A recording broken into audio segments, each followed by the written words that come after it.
उर्दू जुबान शायरी के मसीहा थे वो, अल्फाजों का संसार लिए खुदा का करिश्मा थे वो। अपने शायराना अंदाज से लोगों के दिल में जगह बनाई, शायरी से समाज को आईना दिखाने वाले फरिश्ते थे वो।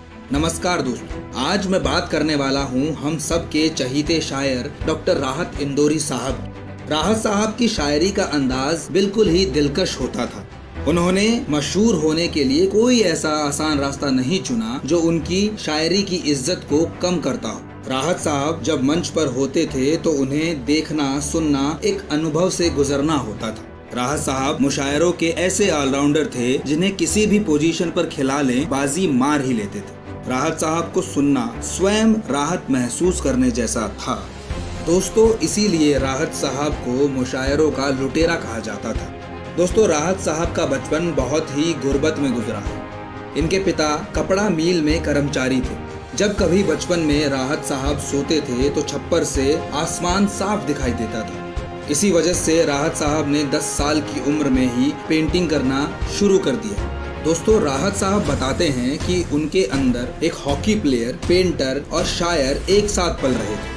एक समय आया जब अंदर के शायर ने ऐसा ऐलान कर दिया कि इस रूह पर सिर्फ मेरा ही अधिकार है। करीब 20 साल की उम्र में 1972 में ही राहत साहब ने अपनी पहली गजल पढ़ी।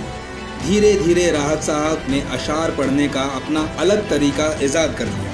दोस्तों, आपके अंदर खजाने का भंडार छुपा है, बस आपको उसके ऊपर जमी गर्द को साफ करके चमकाने की जरूरत है।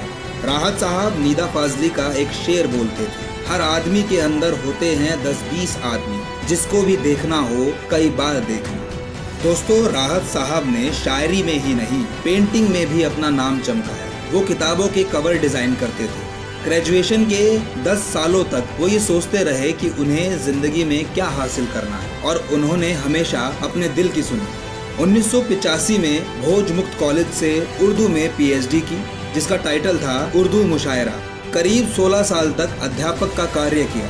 उन्होंने बॉलीवुड के लिए गाने भी लिखे जो ब्लॉकबस्टर साबित हुए। दोस्तों, राहत साहब का एक शेर है, शाखों से टूट जाएं वो पत्ते नहीं हैं हम, आंधियों को कोई कह दे कि औकात में रहे।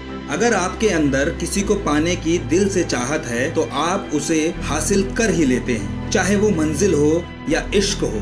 दोस्तों, राहत साहब का एक शेर है, आंखों में पानी रखो, होठों पर चिंगारी रखो, जिंदा रहना है तो तरकीबें बहुत सारी रखो, तूफानों से आंख मिलाओ, सैलाबों पर वार करो, मल्लाहों का चक्कर छोड़ो, तैर कर दरिया पार करो।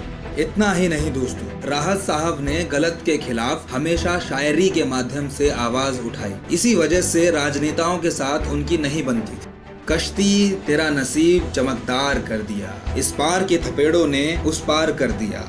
राहत साहब का मानना था कि शायर समाज का आईना होते हैं, उनका समाज को आईना दिखाने का दायित्व होता है। राहत साहब गालिब के बहुत बड़े दीवाने थे, हमेशा उनकी नज़्मों और शायरियों को समझने की कोशिश करते रहते थे। दोस्तों, हमारी जिंदगी भी कुछ इस तरह ही होती है। आपको अपनी मंजिल हासिल करने के लिए अलग अलग रास्ते चुनने पड़ सकते हैं, लेकिन मंजिल तक पहुंचने तक रुकिए मत। हमेशा अपने आप को प्राथमिकता दो और जुट जाओ अपने आप को चमकाने में।